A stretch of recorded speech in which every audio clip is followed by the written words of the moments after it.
Hello guys, कैसे हैं आप लोग। उम्मीद करता हूँ आप लोग अच्छे होंगे। मैं Vinay Kumar ji and welcome to my channel came to by Vinay sir. तो आज के इस लेक्चर में हम बात करने वाले हैं class 12th Gujarat board 2022 chemistry के पेपर पार्ट बी के पेपर सोल्यूशन। ठीक है, तो हम यहाँ पर वही क्वेश्चन डिस्कस करेंगे जो कि न्यू सिलेबस में है। तो चलिए स्टार्ट करते हैं। इसमें जो सबसे पहला जो क्वेश्चन है, ठीक है, वो है molecularity and order of reaction में डिफरेंस। ये क्वेश्चन कई दफ़ा प्रीवियस ईयर एग्ज़ाम में रिपीट किए गए हैं, तो आप इसको ध्यान रखिए, हो सकता है इस साल भी आ जाए। क्वेश्चन ये है कि write to difference between order of reaction and molecularity. ठीक है, तो यहाँ पर मैंने 4 पॉइंट लिखे हैं, कोई भी 2 पॉइंट आप लिख सकते हैं। तो सबसे पहला पॉइंट है total number of reacting species in chemical reaction called molecularity. And order of reaction क्या होता है? It is the sum of, ठीक है, concentration of reactant in rate law equation. Okay, second जो पॉइंट है वो है इट कैलकुलेट थ्योरेटिकली, और यहाँ पर ये क्या होता है, एक्सपेरिमेंटली कैलकुलेट किया जाता है। ओके, तो चलिए आगे बढ़ते हैं। थर्ड यहाँ पर जो पॉइंट है, it is the never can be zero और नेगेटिव। मॉलिकुलरिटी कभी भी जीरो या फिर नेगेटिव नहीं हो सकता। बट ऑर्डर ऑफ रिएक्शन क्या होता है, जीरो, फ्रैक्शन या नेगेटिव कुछ भी वैल्यू हो सकता है। फोर्थ जो पॉइंट है, it not be more than 3, और ये 3 से ज़्यादा भी हो सकता है। तो कोई भी आप 2 पॉइंट लिखेंगे तो यहाँ से आपको मार्क्स मिल जाएगा। ओके, नेक्स्ट यहाँ पर जो क्वेश्चन है, क्वेश्चन नंबर 3। ठीक है, क्वेश्चन नंबर 3 में आपको कॉम्प्लेक्स कंपाउंड दिया है, इसका ज्योमेट्रिकल आइसोमर ड्रॉ करना है। तो कॉम्प्लेक्स कंपाउंड में आप ध्यान दीजिए, यहाँ पर यूनिडेंटेड दो है, और यूनिडेंटेड यहाँ पर 4 है। CN जो है वो 4 है, और NH3 कितने हैं, अमाइन 2 है। तो ये यहाँ पर प्राइमरी वैलेंसी की अगर बात करें तो प्राइमरी वैलेंसी इसका कितना आएगा, आयरन का ऑक्सीडेशन स्टेट कितना आएगा, +3। एंड सेकेंडरी वैलेंसी इसका कितना आएगा, 6, जो कि total number of coordinate bond होता है। तो यहाँ पर सी ट्रांस बनेगा, और बहुत सिंपल सा ऑक्टाहेड्रल ज्योमेट्री बनाइए। इसमें जो 4 है उसको एक साइड रख दीजिए, एंड बाकी जो 2 हैं उनको एक साइड, तो ये बनेगा 6। और सेम जो है उनको डायगोनली अपोजिट रख दीजिए, और बाकी जो 4 है उनको साइड में, तो यहाँ से ये बन जाएगा, उसको बोलते हैं ट्रांस। ओके, नेक्स्ट जो यहाँ पर है क्वेश्चन नंबर 3 में और करके जो दिया है लिमिटेशंस, ठीक है, limitations of BBT in complex compound. Total यहाँ पर 4 पॉइंट है। सबसे पहले ये मैग्नेटिक डेटा के बारे में कुछ इन्फॉर्मेशन नहीं देता। पहला पॉइंट है it does not give the information about magnetic data. Second point है it does not explain the colour of complex compound. Third point है it does not explain the thermodynamic and kinetic stability of complex compound. Fourth point है it does not distinguish between strong and weak ligand. And fourth point है it does not predict tetrahedral square pillar structure coordination number 4। ठीक है, तो कोई भी आप 4 point यहाँ से बना के लिख सकते हैं। ओके, तो ये इम्पोर्टेंट है, ये साल भी आ सकता है, तो इसको ध्यान रखिए।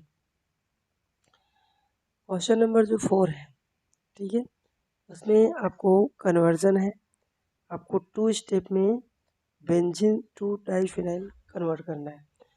तो देखिए यहाँ पर जो पहला स्टेप हमने सेपरेट लिखा है, तो ऐसे ही आप एग्जाम में लिखिए, बेंजीन को सबसे पहले क्लोरोबेंजीन में कन्वर्ट करने दीजिए। फ्राइडल क्राफ्ट नहीं, एनहाइड्रस AlCl3 की प्रेजेंस में क्लोरिनेशन करा दीजिए। तो क्लोरीन जो इलेक्ट्रोफाइल वो बेंजीन पर अटैच्ड होगा। स्टेप 2 में यहाँ फिटिक रिएक्शन करा दीजिए। फिटिक रिएक्शन क्या होता है, दोनों ही अराइल एलाइड है, उसको सोडियम एंड ड्राई ईथर के प्रेजेंस में करेंगे, तो यहाँ से NaCl निकल जाएगा, और दोनों बेंजीन यहाँ से कंबाइन होंगे, जिसको बोलते हैं डाइफिनाइल, है ना। हेलोएल्केन में आपने ये पढ़ा होगा। ओके, नेक्स्ट जो क्वेश्चन नंबर 5 है, इसमें क्या दिया है, क्वेश्चन नंबर 5 में write the equation of aniline and ethanamine with nitrous acid. तो आपने डाइजोनियम सॉल्ट पढ़ा होगा अमाइंस चैप्टर में, तो वहाँ मिल जाएगा। एनिलीन को अगर नाइट्रस एसिड लिखा हो, नाइट्रस एसिड मतलब सोडियम नाइट्राइट और HCl, है ना, और लो टेम्परेचर होता है 273 से 278 केल्विन। यहाँ से आपको बेंजीन डाइजोनियम क्लोराइड मिलेगा और इस रिएक्शन को बोलते हैं डाईएजोटाइजेशन। ठीक है, तो यहाँ से बेंजीन डाइजोनियम क्लोराइड बनेगा। और अगर यहीं पर इथिनामाइन लेंगे, ठीक है, इथिनामाइन है तो यहाँ पर डबल बॉन्ड NH2, यहाँ से भी सेम केस NH2 के प्लेस पे आ जाएगा N2+Cl-। ठीक है, इसको भी डाईएजोटाइजेशन ही कहेंगे। नेक्स्ट हम बात करते हैं क्वेश्चन 6 जो है वो बायोमॉलिक्यूल का क्वेश्चन है, और ये कई बार रिपीट कर रहा है क्वेश्चन में। जो ग्लूकोज का स्ट्रक्चर से रिलेटेड 3-4 केमिकल प्रॉपर्टीज़ है उसको आप अच्छे से ध्यान रखिए। इस साल भी वहाँ से कोने क्वेश्चन आने के ज़्यादा चांसेस है। क्वेश्चन ये, right the reaction equation two show the presence of CHO and carbonyl group in glucose. तो दो रिएक्शन है, दोनों को मैंने यहाँ पे सेपरेट लिखा है, ऐसे ही आप एग्जाम में भी लिखिएगा। सबसे पहला ये है कि reaction which confirm the presence of CHO group in a glucose. तो यहाँ पर एक ही रिएक्शन है, ग्लूकोज का ये स्ट्रक्चर है, इसको आप याद करके जाइए। इसको ब्रोमीन वाटर के साथ रिएक्शन करेंगे तो CHO के प्लेस पे कौन सा ग्रुप आ जा रहा है, कार्बोक्सिलिक ग्रुप, जिसको बोलते हैं ग्लूकोनिक एसिड। ठीक है, दैट मीन्स ये प्रूव कर रहा है कि इसमें एल्डिहाइड ग्रुप प्रेजेंस है। ओके, नेक्स्ट इसमें जो सेकेंड रिएक्शन है, इसमें आपको कार्बोनाइल ग्रुप को प्रेजेंट कंफर्म करना है। इसके लिए दो रिएक्शन है, एक तो यहाँ पर हाइड्रोक्सिल अमाइन से कराएंगे, तो यहाँ से क्या होगा कि ये जो CHO ग्रुप है ना, स्ट्रक्चर बनाना बहुत आसान है। यहाँ से जो एक्सिन बन रहा है, तो इसमें क्या करना है, ये डबल बॉन्ड ऑक्सीजन और यहाँ पर H, आपको करना क्या है, यहाँ से H2 वो यहाँ से निकाल लीजिए। इस नाइट्रोजन के पास क्या बचा, नाइट्रोजन और OH, और इसी डबल बॉन्डेड कार्बन से आप जोड़ दीजिए। ध्यान से देखिए यहाँ पर, है ना, बाकी सब तो सेम है, इसको बोलते हैं ऑक्सीजन कंपाउंड। HCl से कराएंगे तो कार्बोनाइल जो ग्रुप होता है ना, तो कार्बोनाइल ग्रुप में ये चीज़ होता है स्ट्रक्चर एल्डिहाइड में, यहाँ से बॉन्ड इस पे माइनस इस पे प्लस, CN पे माइनस H पे प्लस, CN कहाँ पर जाएगा, इस कार्बन के पास, और H जाएगा ऑक्सीजन के पास। तो ध्यान से देखिए CHO में ये चेंज आ रहा है, इसको बोलते हैं साइनोहाइड्रीन कंपाउंड। ये कंफर्म करता है कि इसमें कार्बोनाइल ग्रुप प्रेजेंट है। ये हमने सेक्शन ए का डिस्क। तो सेक्शन बी की अगर हम बात करें, तो सेक्शन बी में जो क्वेश्चन नंबर 10 है, यहाँ पर केमिकल काइनेटिक्स से क्वेश्चन है, और क्वेश्चन ये है, derive the formula of first order reaction for rate constant and half life period. ठीक है, और क्वेश्चन में लिखा हुआ है ग्राफ इज नॉट रिक्वायर्ड, फिर भी आप यहाँ पर ग्राफ इसमें नहीं बनाएंगे, बट नेक्स्ट एग्जाम के लिए इसको ध्यान रखिए, उसमें भी हो सकता है ग्राफ बनाना पड़े। सबसे पहले आपको फर्स्ट ऑर्डर रिएक्शन आपको डिफाइन करना है। तो ये क्या होता है, the rate of reaction is proportional to first power of concentration of reactant, और अगर यहीं पर जीरो ऑर्डर होता है तो जीरो पावर हो जाता है। ठीक है, रिएक्टेंट से प्रोडक्ट गया, उसके बाद रेट क्या होता है, decrease in concentration of reactant upon time, है ना, तो रिएक्टेंट डिक्रीज होता है, दैट्स वाई यहाँ पर माइनस साइन है, और प्रोडक्ट से कोई लेना देना है नहीं, यहाँ पर directly proportional to initial concentration of reactant power 1 हो जाएगा। उसके बाद आर को आप एक साइड ले लिए, dr/dt, और माइनस और बाकी सबको एक साइड, तो यहाँ से आपका क्या बन जाएगा, फाइनली जो हमने नीचे लिखा हुआ है dr/r और equal to minus kdt। Okay, इसको एक बार प्रैक्टिस कर लेंगे तो ये क्वेश्चन बहुत आसान है, आप आसानी से कर सकते हैं। उसके बाद क्या कर देना, इंटीग्रेट कर देना दोनों साइड, तो इंटीग्रेशन की ये साइन है, और dr/r, तो इसका इंटीग्रेशन क्या होगा, ln r। ये प्रॉपर्टी आप थोड़ा सा ध्यान रखिए, अगर यहीं पर मान लीजिए dx/x है तो इसको हम बोलते हैं ln x, यहाँ से dr/r है तो यहाँ पे ln r आ जाएगा, माइनस कि डी टी यहाँ पर इंटीग्रेशन और डिफरेंस कैंसिल आउट, टी बचेगा तो माइनस के टी और एक इंटीग्रेशन कांस्टेंट आ जाएगा, है ना। तो जीरो ऑर्डर में भी यही कॉन्सेप्ट था। उसके बाद इनिशियल रेट में टाइम जीरो है तो आर के प्लेस पे आर नॉट हो जाएगा, इसी को हम यहाँ पर फर्स्ट इक्वेशन में पुट करेंगे। तो L N R naught equal to minus K into zero I, तो आई की वैल्यू आपको यहाँ मिल जाएगा एल एन आर नॉट, और इसी वैल्यू को हम फर्स्ट इक्वेशन में पुट कर देंगे, है ना। तो यहाँ पर लिखा पुटिंग फर्स्ट इक्वेशन, देन क्या बनेगा आपका final equation L N R equal to minus K T plus L N R naught. तो के टी को हम क्या लेते हैं लेफ्ट हैंड साइड, बाकी आर को एक साइड, तो ये अपना इक्वेशन बनेगा। मैथमेटिकल टर्म है, आसानी से आप समझ सकते हैं। यहाँ पर हमने एक प्रॉपर्टी लगाया है L N X minus L N Y equal to क्या होता है L N X upon Y. इसको रीअरेंज करेंगे तो फाइनल आपका यही बनेगा कि equal to 2.303 upon time log R naught by R. R naught यहाँ पर इनिशियल कंसंट्रेशन होता है, बात को ध्यान रखिए, और ये होता है final concentration of reactant. Most of जो एक्सरसाइज क्वेश्चन है वो इसी फॉर्मूले, तो इन फॉर्मूले को आप ध्यान रखिएगा। ओके, चलिए आगे बढ़ते हैं। हाँ, ग्राफ प्लॉट कर लेते हैं। ग्राफ इसमें दो है जो एनसीईआरटी में दिए हैं। एक तो इसका ग्राफ ये आपका वाई एक्सिस होगा, माइनस के जो होगा वो स्लोप होगा, ये जो टी होगा एक्स होगा, और ये क्या होगा इंटरसेप्ट, है ना। Y equal to M X plus E से, ये वाई एक्सिस है, ये एक्स एक्सिस है टी और वाई, और यहाँ से डिक्रीजिंग ग्राफ होगा क्योंकि माइनस के स्लोप है। और सेकेंड एक और ग्राफ बनेगा लॉग, इसका ग्राफ अगर बनाओ, ठीक है, ये आपका वाई एक्सिस में ये के स्लोप होगा, टी टाइम होगा, और इंटरसेप्ट जीरो, इसलिए यहाँ से ग्राफ ओरिजिन से पास होगा। ओके, चलिए आगे बढ़ते हैं। नेक्स्ट इसका हाफ लाइफ। अब हाफ लाइफ क्या होता है, जितने समय में जितने टाइम में, तो मैंने डेफिनेशन लिखा time in which concentration of reactant ये reduce to half of initial concentration of reactant, है ना। तो टी के प्लेस पे टी हाफ रख देना, आर के प्लेस पे आर नॉट बाई टू रख देना है, और ये जो फर्स्ट ऑर्डर का फॉर्मूला इसी में रखना है। तो सिंप्लीफाई करेंगे, देखिए आर नॉट और आर के प्लेस पे क्या आ जाएगा आर नॉट बाई टू, इसको R R cancel out, two ऊपर जाएगा तो ये बन जाएगा लॉग टू, और लॉग टू की वैल्यू आपको होता है 0.00310। इस पूरे को जब मल्टीप्लाई करेंगे तो आपका आंसर आएगा T half equal to 0.693 upon, ये भी फॉर्मूला आप याद रखिए, काम आएगा। नेक्स्ट क्वेश्चन नंबर 30, इसमें आपको दिया है describe the preparation of potassium dichromate from the iron chromite और विथ इक्वेशन, ठीक है।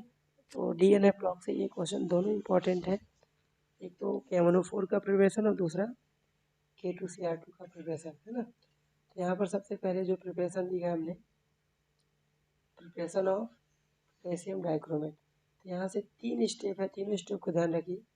यहाँ पे है क्रोमाइट और बोलते हैं आयरन क्रोमाइट FeCr2O7, और 8 मोल यहाँ सोडियम कार्बोनेट और 7 ऑक्सीजन है। तो यहाँ से आपको सोडियम क्रोमेट मिल रहा है, देखिए ध्यान से क्रोमाइट है, ये क्रोमेट है, और यहाँ से फेरिक ऑक्साइड प्लस CO2, है ना।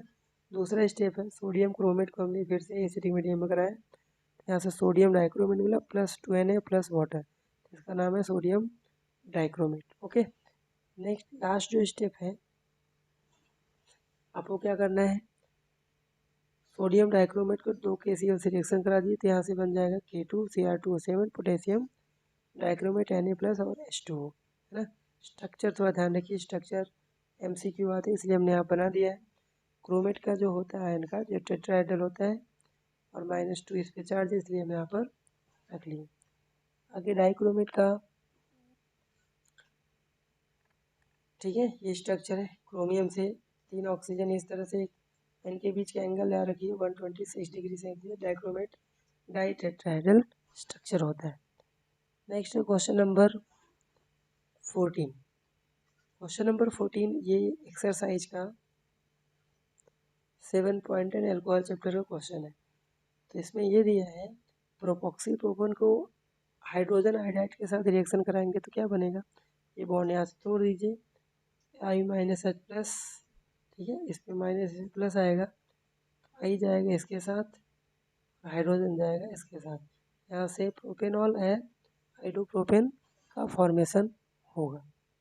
ओके, थर्ड जो है आपको मिथॉक्सी बेंजीन, जिसको एनिसोल बोलते हैं, चाय के साथ कराएंगे, ये बॉन्ड यहाँ से टूटेगा, फिनॉल और हाइड्रोमीथेन मिलेगा। नेक्स्ट है बेंजीन इथाइल ईथर के साथ कराएंगे, तो यहाँ से HI के साथ, यहाँ से भी बॉन्ड यहाँ से टूटेगा और यहाँ से अल्कोहल और बेंजाइल आयोडाइड इथेनॉल बन जाए। ठीक है, चलिए आगे बढ़ते हैं। इसमें जो और करके क्वेश्चन है ना, और करके भी क्वेश्चन है, यहाँ पे लिखा है आर में write the reaction Williamson synthesis of 2-ethoxy 3-methyl pentane starting from the ethanol and 3-methyl pentane 2-ol। तो आपको स्टार्टिंग जो एलिमेंट कंपाउंड है वो दे रखा है 3-ethyl, 3 यहाँ से क्या है 3-methyl pentane 2-ol, इसका स्ट्रक्चर ही आएगा। यहाँ से नंबरिंग करेंगे 1 2 3 4 5, 3-ethyl pentane 2-ol। सोडियम के साथ कराएंगे तो यहाँ से आपका फिनॉक्साइड कंपाउंड बनाएगा। देन इथेनॉल को HBr से कराएंगे तो यहाँ से ब्रोमो इथेन बना दीजिए। और फर्स्ट और सेकंड इक्वेशन से यहाँ से हमारा एल्कोक्साइड मिला, यहाँ से एल्केन, यहाँ से रिएक्शन करा दीजिए तो NaBr यहाँ से साइड हो जाएगा, बाकी इसको इस ऑक्सीजन से जोड़ दीजिए। फाइनल जो आपको क्वेश्चन दिया है वही आपका बनेगा 2-ethoxy 3-methyl pentane। Okay, next question section C. Section C जो 4 मार्क्स क्वेश्चन है, इसमें जो क्वेश्चन नंबर 15 है ये एक्सरसाइज का क्वेश्चन है। ठीक है, इसको ध्यान से बनाते, बहुत ही आसान तरीके से मैंने इसको सिंप्लीफाई किया है। देखिए इसमें 2 केस बनेंगे। सबसे पहला जो केस है कंपाउंड AB2 के लिए, इसके लिए वेट ऑफ सॉल्यूट 1 ग्राम दिया है, वेट ऑफ सॉल्वेंट 20 ग्राम दिया है, KF बेंजीन की वैल्यू 5.1 दिया है और डेल्टा TF की वैल्यू दिया है 2.3 केल्विन। तो हमें पता है डेल्टा TF का जो फॉर्मूला होता है डिप्रेशन एंड फ्रीजिंग पॉइंट का यही होता है। तो हमें मोलर मास AB2 का निकाल लेना है, बाकी सब वैल्यू दिया है। सिंप्लीफाई करेंगे तो यहाँ से 110.87 ग्राम पर मोल आएगा, है ना। ये मॉलिकुलर मास है AB2 कंपाउंड। नाउ सेकेंड जो केस है AB4 के लिए, तो W1 1 ग्राम ही रहेगा, W2 1 ग्राम, सॉल्वेंट का 20 ग्राम, KF की वैल्यू 5.1 दिया है, डेल्टा TF की वैल्यू 1.3 दिया। सिमिलरली वही फार्मूला लगाएंगे और यहाँ से इस बार मोलिकुलर मास AB4 का निकालेंगे, इसका निकालना है तो इसको एक साइड कर लीजिए, बाकी सबको एक साइड। वैल्यू रखेंगे पूरा तो 196.15 मोलिकुलर मास आएगा किसका, AB4 कंपाउंड का। अब यहाँ पर आपको ध्यान रखना है, हमें A एंड B का एटॉमिक मास पूछा क्वेश्चन में। तो मान लीजिए सपोज A का एटॉमिक मास x है, B का y है, तो AB2 का मोलिकुलर मास क्या होगा, एटॉमिक मास का सम। A का एटॉमिक मास s, B का एटॉमिक मास y 2 है, यहाँ पर 2y और ये मोलिकुलर मास दिया है। यहाँ से सॉल्व करिए, एक्स एक्स कैंसिल और माइनस कर दीजिए, -2y इक्वल टू -8.28, y की वैल्यू आएगा 42.64। और अगर आपको x का एटॉमिक मास A का निकालना है तो फर्स्ट इक्वेशन किसी में भी y की वैल्यू रख दीजिए, आपका आंसर आएगा 25.59। तो यहाँ से एटॉमिक मास A का बना 25.59, B का बना 42.64। ओके, क्वेश्चन नंबर 16 जो दिया है, ठीक है, ये एग्जाम्पल है इलेक्ट्रोकेमिस्ट्री का 12.4, है ना। तो बस इसमें चेंजेस ये किया है, कंसंट्रेशन यहाँ पर NCERT में जो दिया है 0.02 दिया है और यहाँ पर जो क्वेश्चन में चेंजेस किया 0.03 दिया है। तो यहाँ देखिए cell filled with 0.1 mole KCl solution और रेजिस्टेंस दिया है 100, कंडक्टिविटी क्वेश्चन का 1.29 साइमन पर मीटर दिया है। तो इसका यूज करके सेल कांस्टेंट निकाल सकते हैं, रेजिस्टेंस कंडक्टिविटी जो आएगा वो मीटर में आया, पर मीटर में 129 पर मीटर एंड सेंटीमीटर 1.29 आएगा ना। अब हमें 0.03 मोल पर लीटर गैसियस सोल्यूशन के लिए निकालना है। तो रेजिस्टेंस की वैल्यू दिया है, कंडक्टिविटी अपने निकालना है, मोलर कंडक्टिविटी आपको निकालना है ना। तो सेल कांस्टेंट का सेम फार्मूला यूज करेंगे। रेजिस्टेंस दिया, सेल कांस्टेंट आपने पहले से जो निकाला था यही आप लेके चलोगे। तो यहाँ से कंडक्टिविटी की जो वैल्यू आएगा 129/520 आपका आएगा 0.248 साइमन पर मीटर। तो कंडक्टिविटी आपको मिल चुका है। कंसंट्रेशन आप ध्यान रखिए, जो कंसंट्रेशन है मोल पर लीटर में होता है, हमें यहाँ पर मीटर क्यूब मीटर में दिया है तो इसको भी मीटर क्यूब में चेंज करना होगा। तो 1000 के इसमें मल्टीप्लाई कर दीजिए, 30 मोल पर मीटर क्यूब आ जाएगा। तो मोलर कंडक्टिविटी पर डिवाइड बाई सी होगा, यहाँ पर 1000 नहीं लेंगे और ये बाकी वैल्यू रखेंगे तो 0.0836 आएगा। तो इसका मोलर कंडक्टिविटी है 83.66 इंटू 10 के पावर -4 साइमन मीटर स्क्वायर पर मोल। ओके, क्वेश्चन नंबर 16, ये इलेक्ट्रोकेमिस्ट्री का एक्सरसाइज क्वेश्चन है। चेंजेस थोड़ा सा ये किया है कि ए सेल में जो निकल सल्फेट लिया उसमें एक्सरसाइज में जिंक सल्फेट लिया, बाकी सॉल्व करने का तरीका सेम होगा। ये सब सीरीज में कनेक्टेड है, इनका जो करंट होगा वो सेम होगा 1.5 एम्पियर।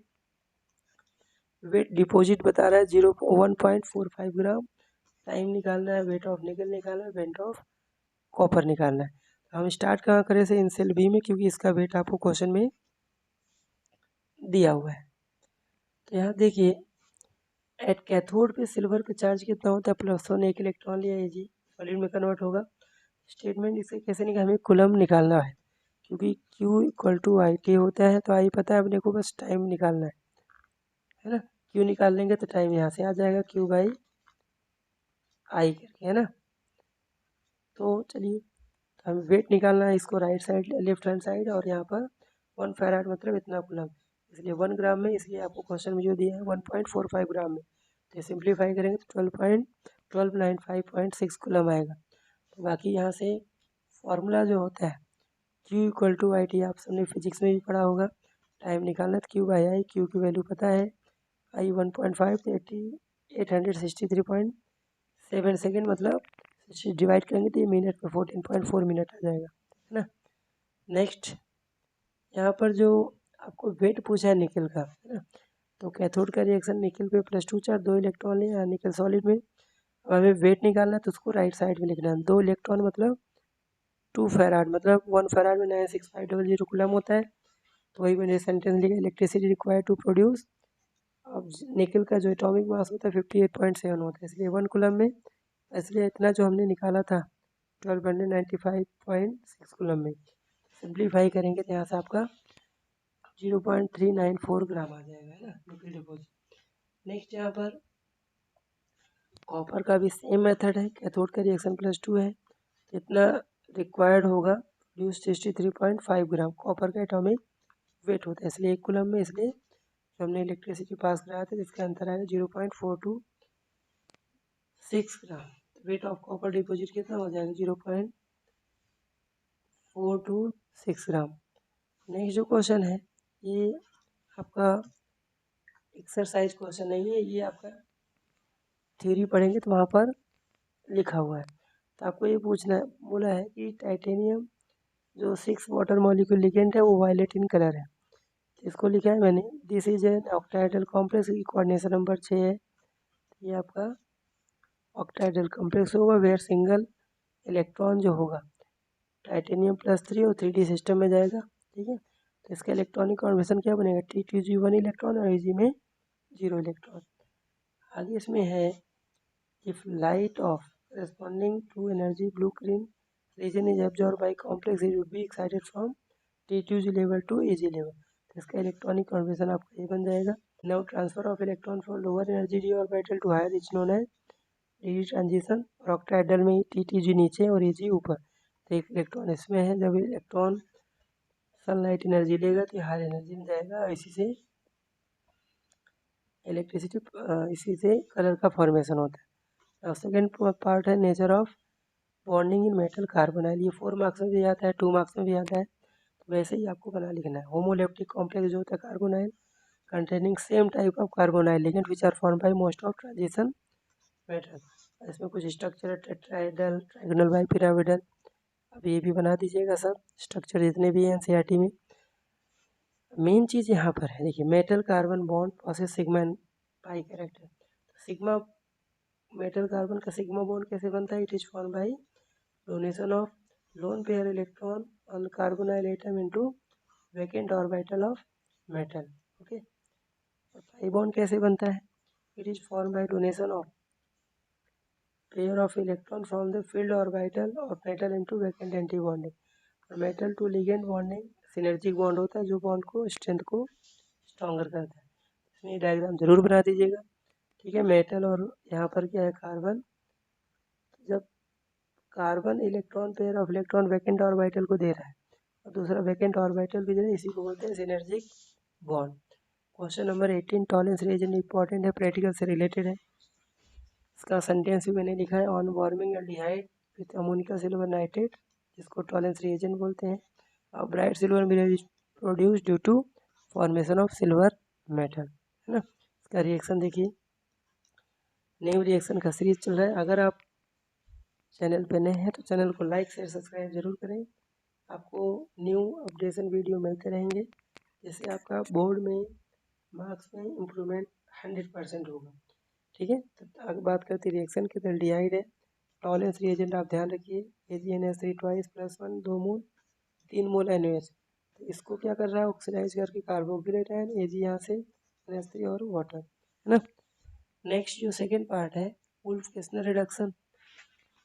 वुल्फ-किस्लर रिडक्शन में क्या करते हैं, इसमें कार्बोनाइल ग्रुप को कन्वर्ट करते हैं CH2 ग्रुप में, है ना। तो यहाँ से देखिए प्रोपेनॉन है, हाइड्रोजन से रिएक्शन कराएंगे तो यहाँ से क्या होगा, वाटर निकल जाएगा और यहाँ से क्या बन जाएगा COONH2। उसके बाद इसको इथालीन ग्लाइकोल के साथ करोगे तो ये पूरा निकल के यहाँ से प्रोपेन बना देगा। और नेक्स्ट जो है एल्डोल कंडेंसेशन रिएक्शन, इंपॉर्टेंट है, नेम रिएक्शन है। एल्डोल में क्या करते हैं, हम लेफ्ट हैंड साइड में कार्बोनाइल ग्रुप को ओपन करते हैं एंड राइट साइड में अल्फा हाइड्रोजन को, तो ये यहाँ पे जाएगा, ये कार्बन लिंक होगा इससे, तो डाइल्यूट NH के प्रेजेंस में सब खेल होता है। और H जाएगा OH के पास तो वाटर, यहाँ से वाटर निकाल लीजिए, यहाँ पे double bond 2 methyl pent 3 one आ जाएगा, ठीक है। चलिए मिलते हैं नेक्स्ट 2019 के पेपर सोल्यूशन में। Thank you.